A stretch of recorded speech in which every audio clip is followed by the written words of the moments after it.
Esta segunda ponencia se titula El habla en las almadrabas, a cargo de Juan Manuel Ruiz Acevedo. Muchas gracias, Juan, por aceptar nuestra invitación.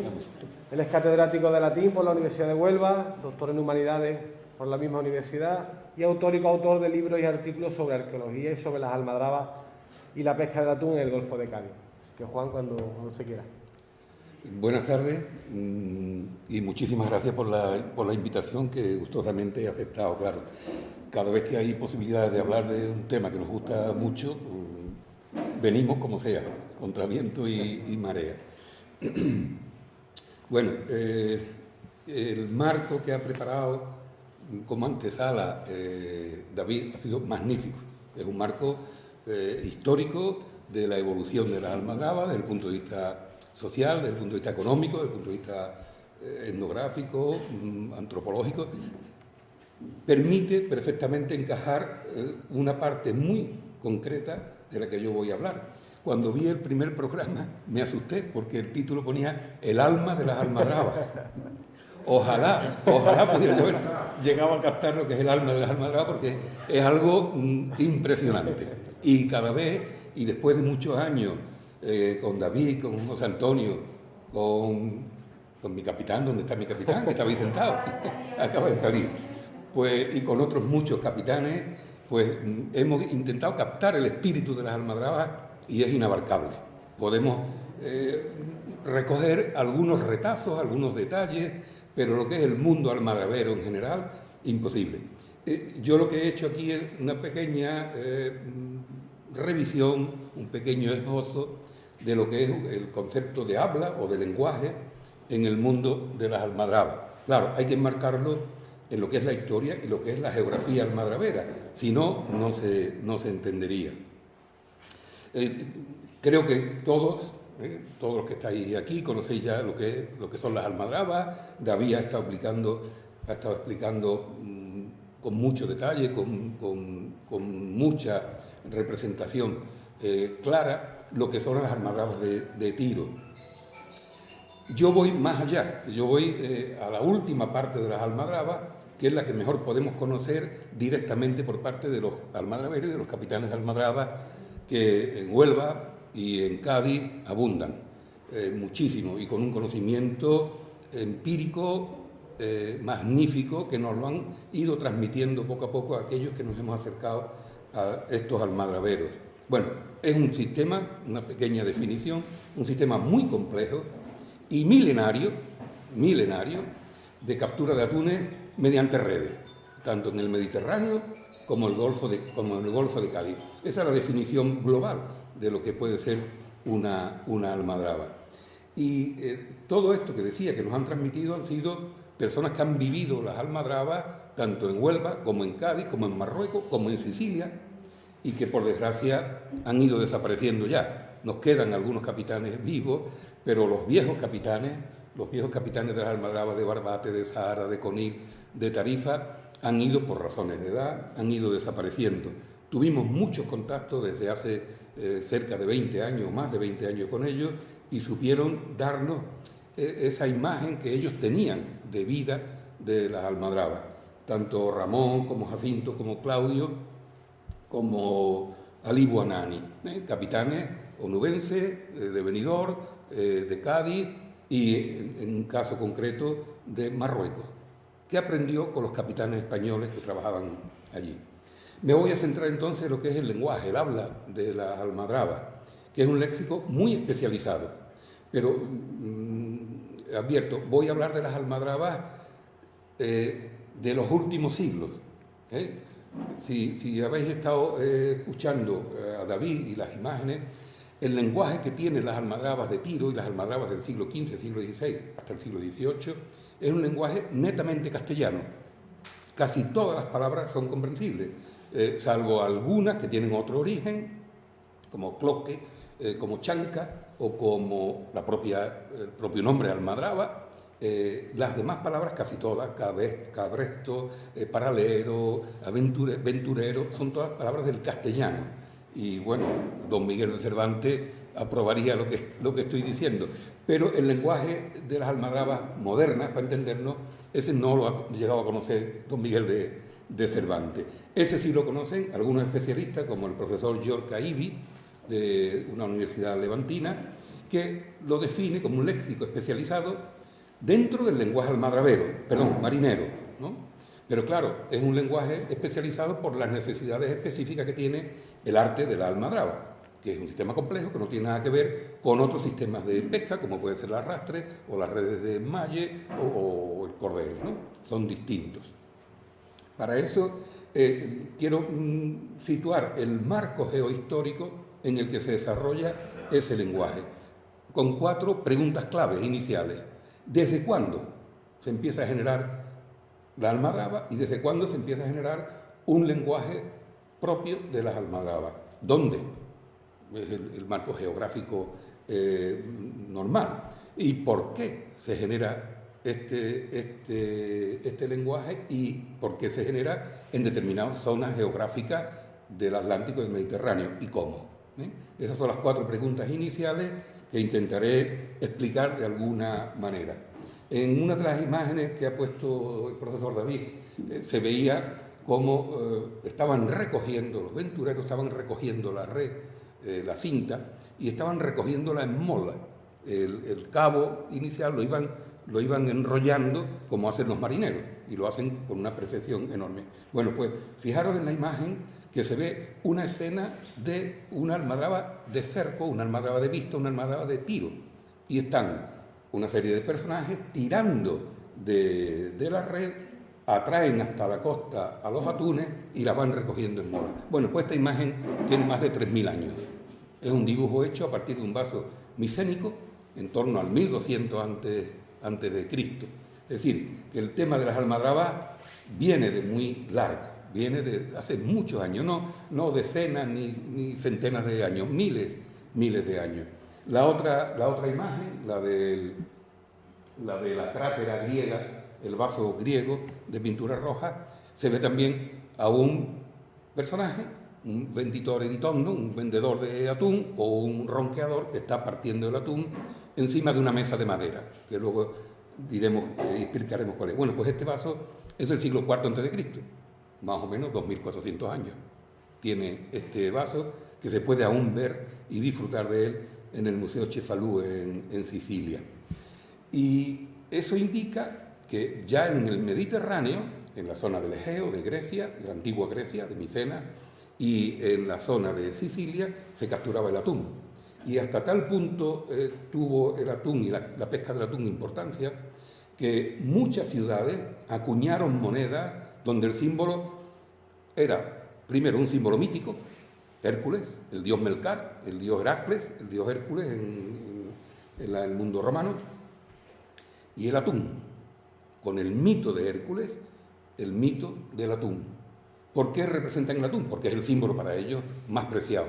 Porque son ciudades como Gadira, como la actual Cádiz, como la isla de Lampedusa, como Sonova, una ciudad también almadrabera, se siguen calando en la zona de Faro almadrabas en la actualidad en Portugal, y otras muchas, Almuñécar y Tinguis y varias ciudades cercanas al estrecho y a lo largo de todo el ancho a largo y ancho del Mediterráneo, que dibujan el atún en sus propias monedas, que es el símbolo más importante. Ahora se ponen los reyes, o se ponen determinados personajes, o determinados símbolos religiosos o no religiosos, políticos, pero en aquel momento era el atún, que era un símbolo económico y mítico muy, muy importante. Y eso es entonces desde el mundo griego, desde el mundo fenicio, como la ciudad de Cádiz, y desde el mundo romano. Este bajo relieve es del puerto de Roma, el puerto de Ostia en Roma, y representa también la red de cerco, que están tirando de ella los ventureros, y toda la imagen está presidida por el Hércules, el Melcar antiguo, un dios que va con una maza golpeando, y el Hércules helenizado, que es el Hércules gaditano. Representa la pesca del atún en Gadir, en Gades, es donde están en este momento el templo más importante del occidente del Imperio Romano, que es en la ciudad de Gades, y el templo que recientemente ha habido polémica porque decían que ya lo habían encontrado cuando eso era un bulo. Pero no solo son las cerámicas y no solo son las monedas, no solo son los bajorrelieves, también hay textos, autores, geógrafos griegos como Polibio, como Estrabón, hablan ya de la pesca del atún en el estrecho de Hércules, en el estrecho de Gibraltar, en las columnas de Hércules. Y hay otro autor, Ateneo de Naucratis, del siglo II después de Cristo, que nos dice exactamente dónde se pesca en ese momento. Dice que los atunes, conocen entonces las rutas perfectamente, entran por el mar de las columnas de Hércules, de Heracles, es decir, las columnas, el estrecho de Gibraltar, y se pescan en el mar Ibérico, las costas de la península ibérica, y en el mar Tirreno, las costas de la península itálica. Pero donde más grandes se cogen los atunes son en Gadira, en la costa entera, y en este caso el círculo de Gadir abarcaba desde Ónuba, desde Huelva o desde la desembocadura de Guadiana hasta el mismo estrecho. Era un círculo cultural y económico muy estrecho y muy bien desarrollado y controlado por Gadir, ¿no? Bueno, pues aquí donde se pescan los mayores atunes, donde se produce y se exporta a Cartago, a Atenas y a muchos sitios el atún salado y las salazones de atún, de sardina y de otros peces pelágicos, y en Sicilia. Estos son los dos focos principales de la pesca del atún en la antigüedad y que se van a mantener a lo largo de muchísimos siglos. Ya hemos visto esta imagen donde son las columnas de Hércules, bueno, dos torres, atalaya, para el avistamiento de la llegada de los atunes, y en ese momento están cobrando los atunes, entonces no me detengo en la imagen. Pero sí quiero destacar que la importancia que tuvo también el atún y la pesca del atún en las costas nuestras, en nuestras costas de Cádiz, fue claro la importancia que se construyó una ciudad expresamente para dedicarse a la conserva en aquel momento, con lo que era la sal o la salmuera o el secado del atún y de otros peces que se cogían en la ensenada de Bolonia, la ciudad de Baelo Claudia. Era una ciudad que estaba en alto, la primitiva ciudad romana, pero luego cuando llega el momento de decir aquí hay que producir mucho atún y mucha carne salada para repartir a las legiones y para repartir por todo el imperio, hay que construir una ciudad a pie de playa. Y ahí está, pese a los tsunamis que ha habido, que la han derribado en más de una ocasión. Y de ahí se domina todo el estrecho. De ahí las comunicaciones con Tingis, con Tánger, con Ceuta, con Melaria, con Tarifa y con todas las ciudades del estrecho, incluida Cartella y Traducta Julia en la ensenada, en la bahía de Algeciras, pues eran unas comunicaciones muy regulares entre una banda y otra, una orilla y otra del estrecho, hasta el punto de que las ciudades del otro lado del estrecho, algunas ciudades, pertenecían a la Bética, tenían su jurisprudencia y su jurisdicción en la Bética, no en la Mauritania, hasta que se crea ya la provincia de Mauritania, entonces ya Tingui o Tánger se convierte en capital de esta provincia. Y lo mismo que hemos hablado del mundo griego, del mundo romano, en época musulmana, también tenemos datos escritos sobre la pesca del atún. En este caso es el Idrisi, un geógrafo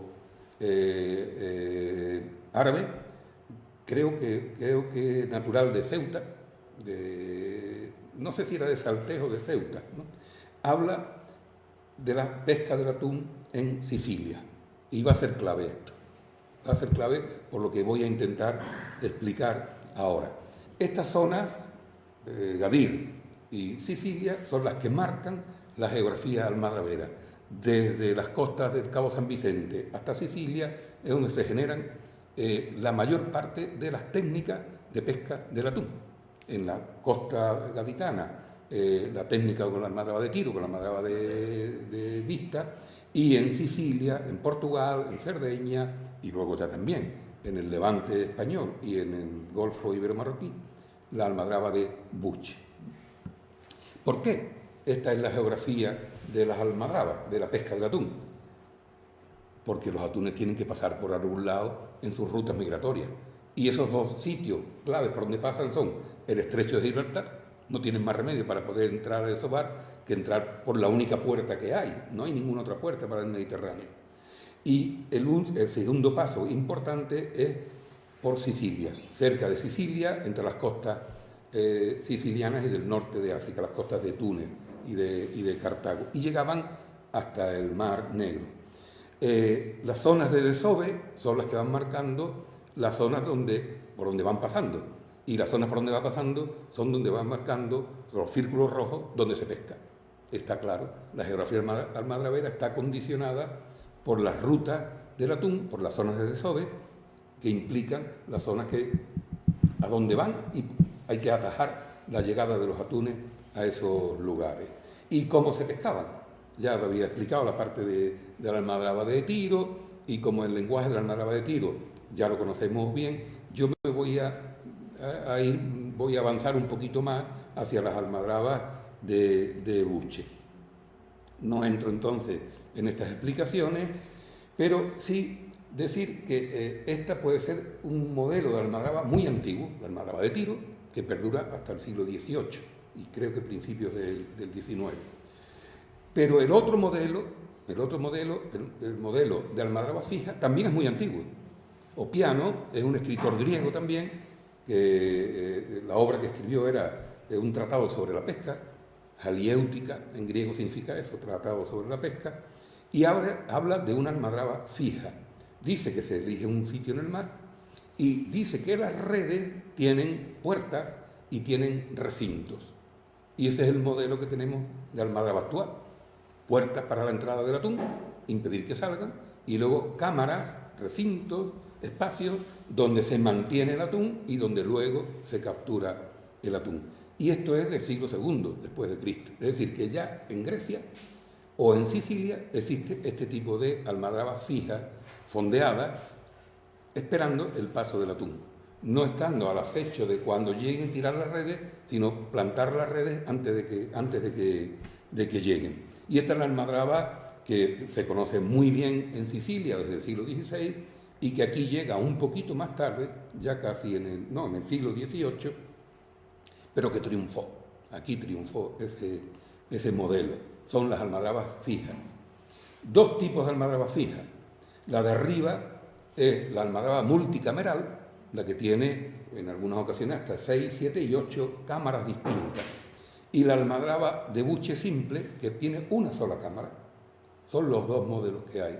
Y los dos modelos responden a los dos extremos de donde se pesca el atún. Sicilia, en la almadraba multicameral, y la de buche unicameral de Portugal.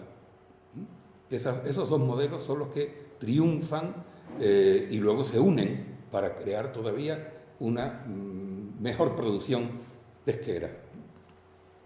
Estas almadrabas fijas, todo el mundo también las conocemos, hemos visto muchas imágenes de ellas y sabemos que tiene una red desde tierra que llega hasta el medio del mar, a cierta distancia, y luego está la parte principal, que es la del copo, donde se levanta el atún y es copejado, es capturado. Estas son las imágenes que vemos. La almadraba de Tarifa, aquí cercana, vemos también esa disposición de redes fijas, mantenidas como boyas, con anclas, con cables, etc. Pero yo voy a la parte del lenguaje.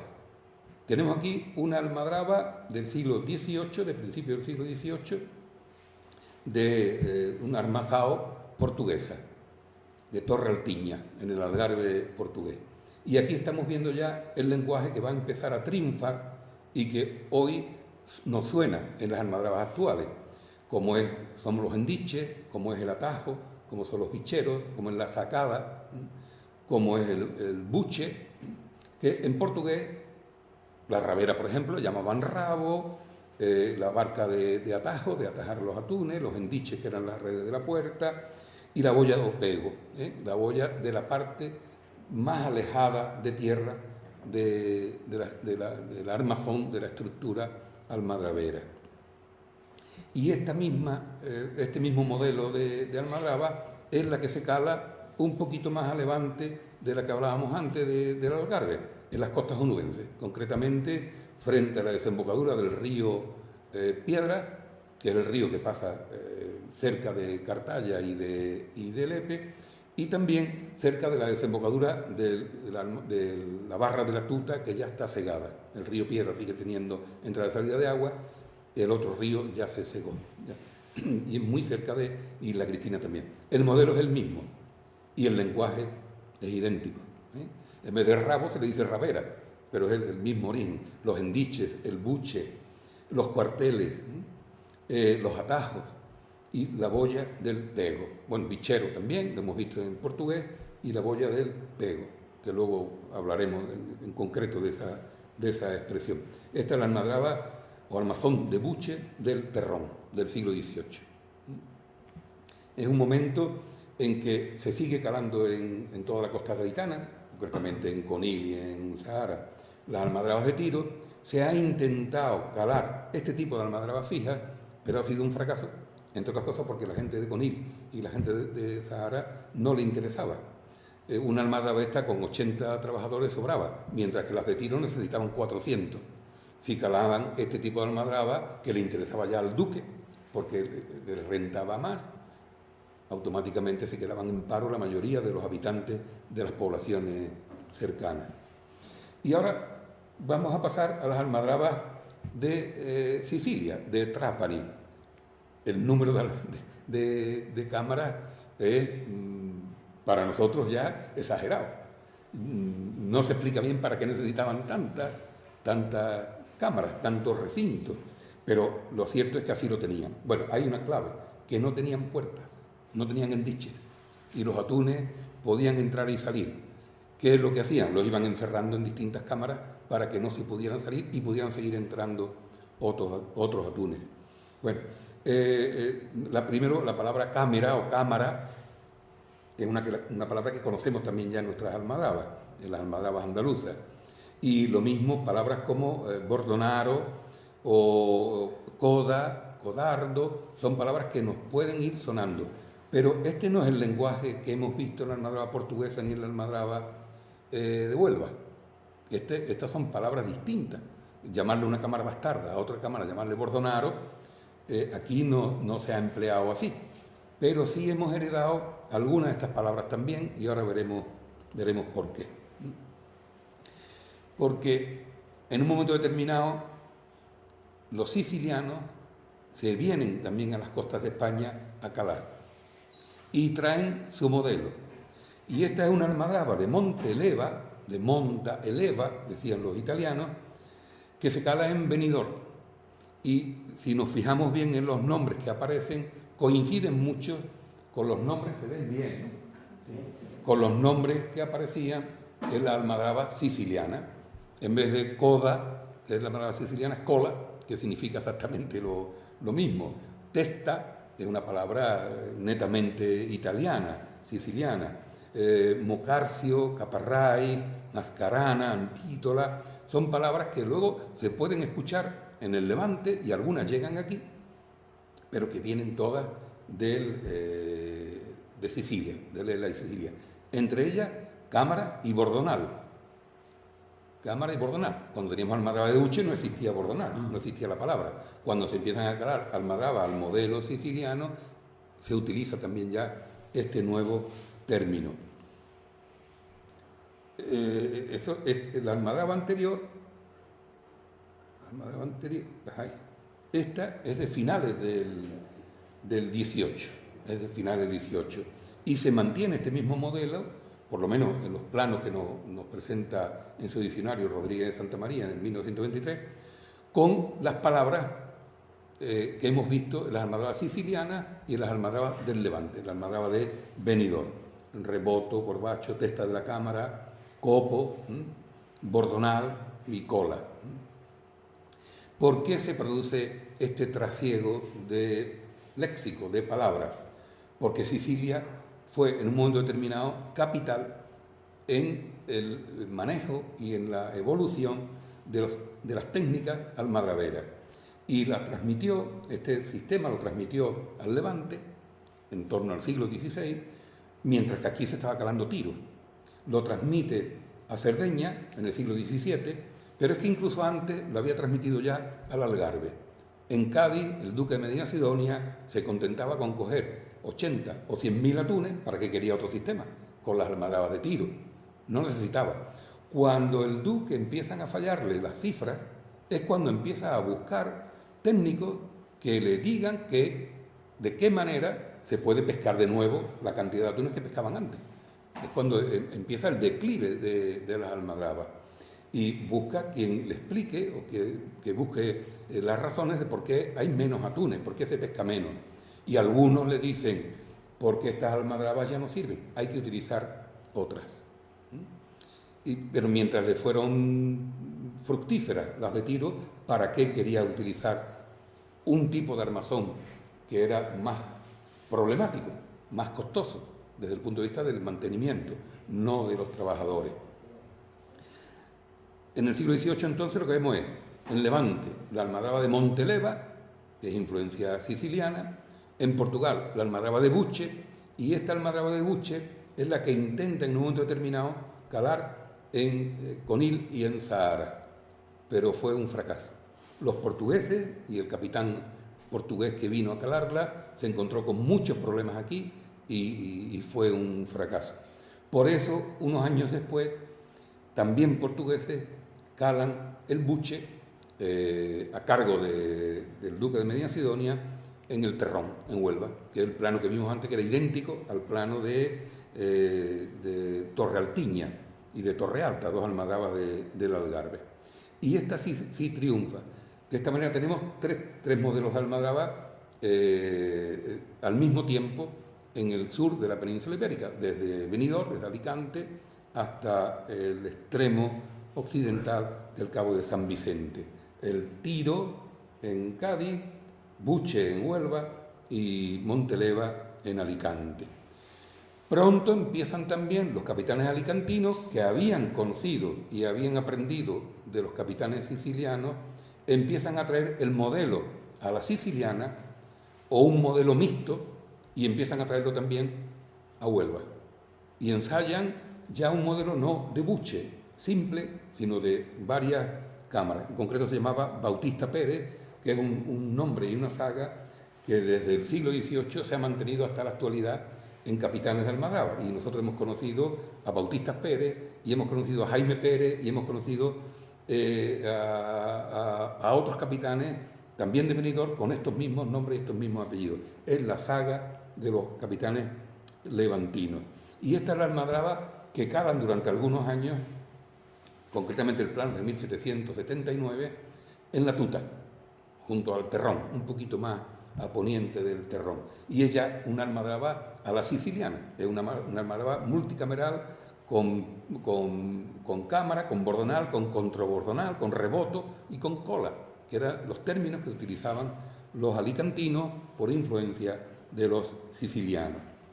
El siglo XIX, con la pérdida de los privilegios por parte del duque de Medina Sidonia, hace que proliferen más almadrabas o que por lo menos empiecen a calarse otro tipo de almadrabas y en otros lugares. Pero básicamente el Algarve, el Terrón Tuta, Conil y Zahara son los lugares emblemáticos de la pesca del atún en el Golfo de Cádiz. Y los tres modelos de almadrabas que hay en este momento: vista o tiro, el buche valenciano, que es una mezcla ya del buche portugués con la almadraba levantina, y con copo fijo, no con una red de sacada que se mete en el momento de levantar los atunes, sino que está en el fondo. Y la almadraba siciliana multicameral.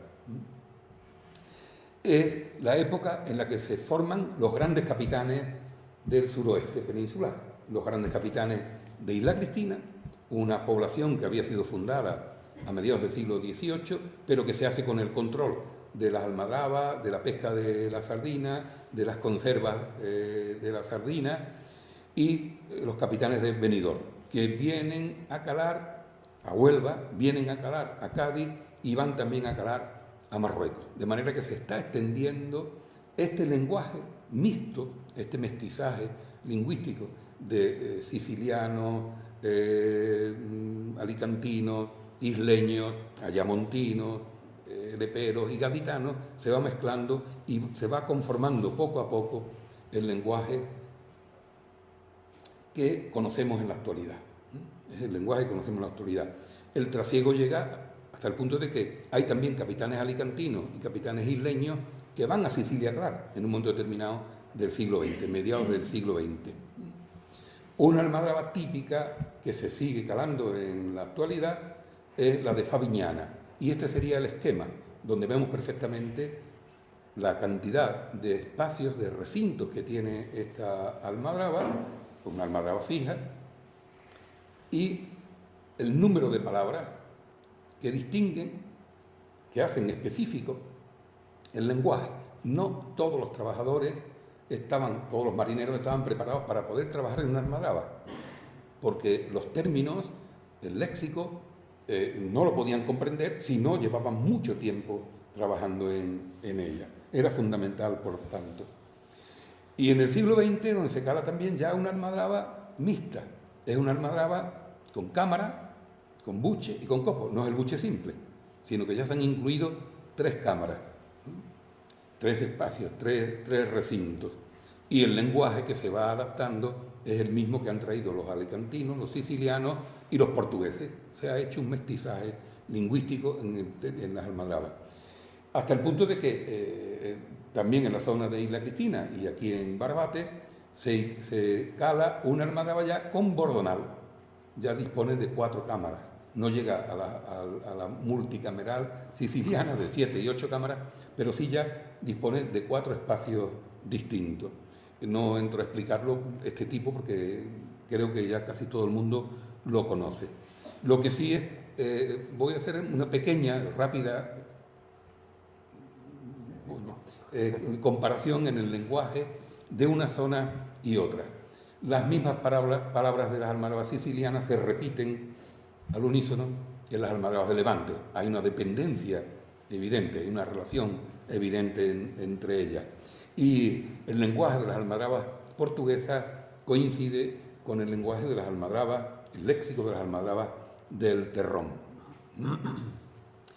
No vamos a entrar en detalle de cada uno de ellos porque ahora explicaremos algunas palabras señeras.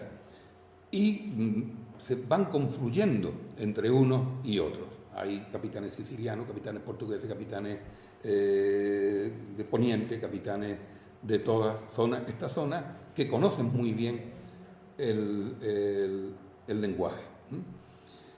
Lo que pasa es que no siempre coinciden entre todas, no siempre, porque siguen los herederos de las almadrabas de buche, siguen utilizando su propio lenguaje, y los herederos de las almadrabas sicilianas el suyo. Confluyen, se hacen préstamos unos con otros, pero no llegan a reflejarse al unísono. Voy a centrarme solamente en algunas palabras para que veamos cómo han podido ir llegando, ¿no? Boya do Pego en las almadrabas portuguesas, boya del Pego en las almadrabas de Huelva. Se podía pensar, bueno, ¿y por qué no han sido de Huelva que la han prestado a Portugal? Porque en castellano no conocemos la palabra pego. La palabra pego es portuguesa, que significa la zona más profunda del mar, o de un río, o una cima. Es una zona muy profunda. Si dicen los portugueses boya do Pego, es porque un marinero portugués, un almadrabero portugués, le ha dicho a un onubense, esta es la boya do Pego, que es la que se pone y ponemos nosotros en el extremo exterior de la rabera de fuera. Y lo mismo con los endiches. Quien primero trae los endiches a una almadraba onubense es un capitán portugués, y él trae el invento, la innovación, y trae el nombre, no hay duda. No parece que sea una palabra española, castellana, de la época de Cervantes, que se transmita al mundo portugués. Y lo mismo nos pasa con palabras como bordonal. Bordonal no es un préstamo del castellano al siciliano, porque en castellano no tenemos una palabra que se le asemeje. Tenemos bordón de la guitarra y cosas esas, pero no relacionada con el mundo de las almadrabas. Sin embargo, en siciliano sí tenemos burdunaru y tenemos bordonaro en italiano. ¿Y de dónde viene esta palabra? Viene del latín, como muchas de las palabras italianas, sicilianas y de todas las lenguas herederas del latín, que es de burdus, que significa mulo, y burdu significa también en sardo, bastardo. Son dos palabras que vemos en las almadrabas, bordonal y bastardo, para dos cámaras distintas. Es una parte del lenguaje agrícola. Los sicilianos estaban trabajando en el campo, hasta que llegaba la época de los atunes. Dejaban el campo y se iban a la mar. Igual que los conileños y la gente de la costa de Cádiz, que estaban trabajando en tierra, en donde pudieran, en la agricultura, y cuando llegaba la época de paso del atún, iban a la almadraba de Tiro. Y por eso llevaban también palabras agrícolas. La palabra cabestro, que se utiliza o se utilizaba en las almadrabas de Tiro, y luego se utiliza también en las almadrabas actuales, ese término es de origen agrícola, y otras muchas palabras. Bueno, pues burdunarios es el mulero. Posiblemente era por el tipo de trabajo tan duro que tenían que hacer los marineros que estaban en estas cámaras, tanto en la cámara bastarda como en la cámara del bordonaro o burdunaro. Chanca, lo hemos escuchado varias veces. Hay una palabra en latín que es zanca, posiblemente de origen griego, zanca, que ha dado en castellano tanto chanca como zanca o como zanco, que son unas patas altas de madera. Y también lo tenemos en portugués, también lo tenemos en sardo, en la lengua de Cerdeña. Pero donde la tenemos más clara es en Sicilia. El cortador de atunes que veíamos antes en el vaso griego del siglo IV a.C. está cortando el atún en una chanca, en una mesa de madera. Esa es la chanca en Sicilia. La mesa donde se parte el atún. Y de ahí es donde seguramente procede chanca, porque del zanca directamente latino es posible que no evolucione en castellano a chanca. En castellano ha evolucionado a zanca, pero con otro significado. Pero chanca tiene un significado muy claro, muy relacionado con el mundo del atún, con los cortadores del atún y con el utensilio que se utilizaba para cortar. Es un ejemplo de cómo el nombre de un utensilio ha pasado al lugar donde se utiliza. La chanca era la mesa donde se pone un atún, se corta y se convierte en todo el edificio o todo el lugar donde se corta y se prepara y se sala y se vende y se conserva el atún. Y, en mi opinión, es de origen siciliano. Otra palabra que llama la atención cuando los capitanes de almadraba decían hay que ahorrar o hay que ahorrar. Y las primeras veces que se escucha, ¿y eso qué es? ¿Ahorrar qué es? ¿Ahorrar qué es? Bueno, pues existe en castellano la palabra jorrar y ahorrar, que es remolcar una embarcación. Y si en vez de una embarcación lo que se remolca es una red que va barriendo, una red de barredera, eso se llama red de jorrar o es red de jorro, de la operación que se está haciendo. De ahí que los almadraberos, yo no lo había escuchado nunca. Ahorrar para mí era otra cosa impensable, ¿no? Porque para poder ahorrar hay que tener movimiento de dinero y poder guardarlo en algún sitio. Bueno, pues esa palabra la primera vez que se la escuché a mi amigo que está ahí enfrente, que tengo mucho gusto de volver a verlo después de mucho tiempo. Y yo decía, ¿esto qué es? Y él me lo explicó. Me explicó eso y mil cosas más. Bueno, pues en italiano, en siciliano también lo tenemos. Ingerro, ingerrato, ingerrare. Y ese plano de una almadraba siciliana se ve dónde está la zona donde hay que ingerrare, ahorrar, empujar el atún para que llegue hasta el copo para hacer la levantada. Otra palabra muy típica, sotana. Bueno, eso existe en castellano. Es el vestido talar, la vestimenta que tienen los curas, igual que las mujeres, hasta los talones, hasta los pies. Vale, es verdad. Pero no lo conocíamos en castellano antes de que la introdujeran los curas. Mientras que en Sicilia se conoce perfectamente la palabra esta como la vestimenta que se ponían las mujeres debajo de la falda. Esa era la sottana. Y hay una red en las almadrabas que se llama la red de sottana. Es la red que está subtus, que está debajo, que impide que cuando se está levantando el copo, los atunes puedan pasar por debajo del copo. Es un sistema que también me explicó mi amigo. Bueno, pues es otra palabra posiblemente heredada de los capitanes sicilianos que empezaron, o alicantinos, que trajeron esta innovación a las almadrabas gaditanas. Y así muchas más, como mushara, un tipo de barca que da mojarra, la almadraba española, el musharcio en la italiana, que también lo tenemos en la palomera, la retenida, el ritenute, safina, un tipo de red, o también en el lenguaje de los animales, de los atunes, como la zorra, que es una parte de la carne del atún, el tarantelo, y quienes dirigen las almadrabas, que eran los raisi o sottoraisi, que es el arraez o sotorraez de las almadrabas nuestras. Y creo que esta es la última palabra que pongo y ya cerramos. Es la de ronquear o ronqueador. Yo siempre había escuchado la palabra ronquear y el que hace esa actividad, que realiza esa acción, es el ronqueador, es por el sonido al pasar el cuchillo por las vértebras, a la hora de partirlo por las vértebras. Vale, pues me explicaron eso, pues yo, estupendo. El sonidito, a mí me suena un poco raro.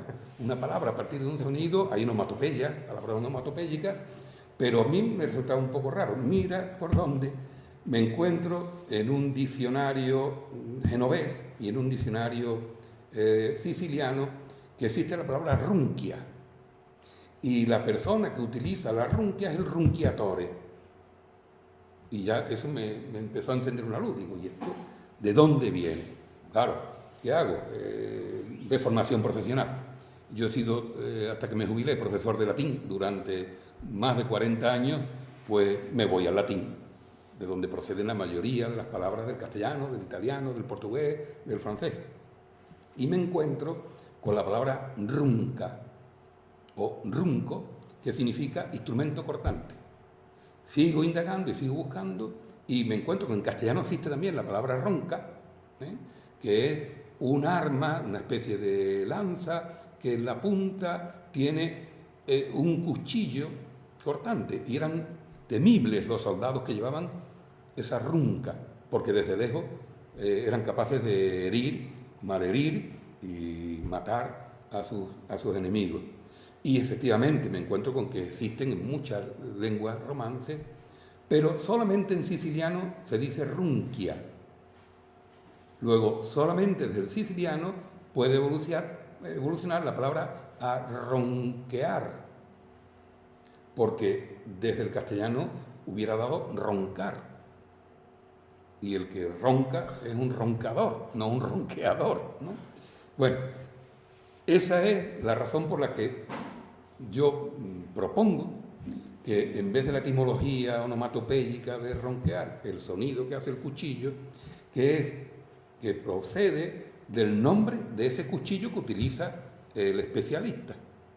El que está utilizando una runquia es un runchiature en siciliano, un arroncatore en italiano y en castellano un ronqueador. Es el especialista en utilizar la runquia, no la runca, que es un instrumento siciliano. En conclusión, el latín, el árabe no lo he tocado porque ya se conocen muchas de las palabras, como Mohammed, como almadraba, como raíz. El latín y el árabe son las dos lenguas básicas de donde derivan casi la totalidad de las palabras que se utilizan en la actualidad o que se han utilizado a lo largo de varios siglos en las almadrabas. De ahí han ido pasando al portugués, al castellano, al siciliano y a otras lenguas, y luego se han ido haciendo préstamos entre los almadraberos portugueses que venían a Huelva, los almadraberos onubenses que iban a Sicilia, o los sicilianos que venían a Alicante, sicilianos que venían también a Conil y a Zahara. Entre todos ellos se ha creado un lenguaje específico que solamente conocen a los almadraberos y aquellos que estamos en torno a los almadraberos aprendiendo y disfrutando con ellos. Ese lenguaje tan específico se nutre, por tanto, de arabismos, palabras que proceden del árabe, lusismos, palabras que proceden del luso, del portugués, italianismo o sicilianismo, y solamente algunas palabras que proceden de otras lenguas, como es orinque, como es cloque, que parece que son lenguas germánicas, no son romances. Y como conclusión final, termino como empecé, con el profesor Yorka Ibi, que define el lenguaje y ha estudiado el lenguaje de las almadrabas. Para mí tiene una cuestión, que casi todas las palabras son valencianas, casi todas proceden del valenciano. Resulta que el siciliano parece que no existe, que el castellano tampoco y el portugués. No, estas son palabras valencianas, esto se dice así en Valencia, ¿no? Y en mi casa también, en mi casa también. Bueno, la cosa es magnífico como lingüista, pero es valenciano, claro. Las lenguas románicas, lenguas romances y el árabe, son las que han nutrido a través del valenciano, a través del siciliano, a través del castellano en general, del español en su conjunto y del portugués, todo este conjunto de palabras que de una a otra lengua ha ido pasando a medida que el arte y sus innovaciones, por eso hemos hablado antes de la historia de las almadrabas y de la geografía almadravera, ha llegado a los distintos lugares donde se calaba, que es la geografía almadravera, y se ha convertido en un lenguaje de mestizaje, en un lenguaje que conocen la gente que están en torno a las almadrabas. Y con este pequeño esquemita así de todos quienes han participado y a donde han llegado este lenguaje, pues muchas gracias y espero no haberme pasado de mucho tiempo.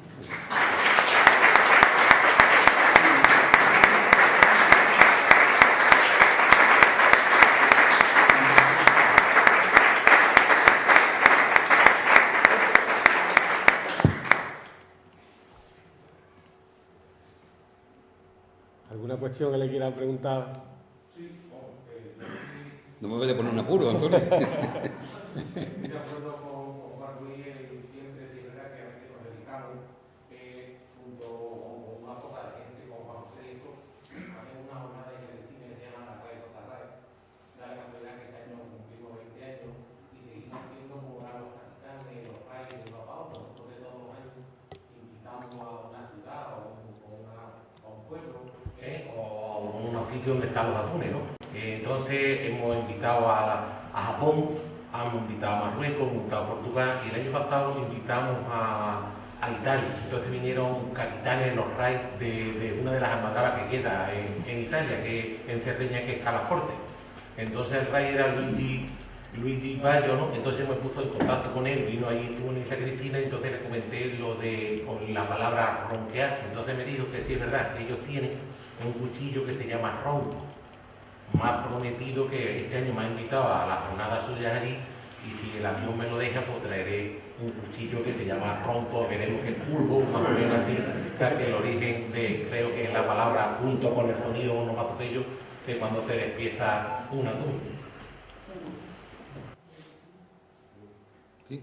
Sí, sobre el mismo tema, como yo trabajo sobre el 16 y el 17, me preguntan muy a menudo si encuentro la palabra ronquear en los documentos. Naturalmente no la encuentro en ningún lado, pero sí lo tengo escrito en un artículo que escribí, que hice hace tiempo ya. Hay un refrán muy poco conocido, muy castellano, que es roncalle, que de la almadraba viene y que es del siglo XVI. Roncalle, cuando Correas intenta explicar el sentido del refrán, duda un poco entre abucheale, pensando quizá, o los que lo han interpretado después diciendo el ruido que sería, perdón, los que lo han interpretado después han dicho abuchearle porque es mala persona, que la almadraba viene, pensando en el ronqueo, en el ruido famoso, la onomatopeya. Sin embargo, Correas dice roncalle, rajarle, que de la almadraba viene. Entonces yo lo de ronqueo y rajar lo tengo presente por ese refrán que nadie conoce. Y que sin embargo Correas lo tiene perfectamente en la lista. Hay dos refranes de almadrabas, el de por Atún y Branduque, que todo el mundo conoce, y roncalle, que de la almadraba viene, Sí. que es mucho menos conocido. Yo creo que viene a apoyar un poco esta... Y que viene a apoyar completamente, rajarle, que Claro. de la almadraba viene. Correas lo interpreta así, de hecho. Luego él debía saber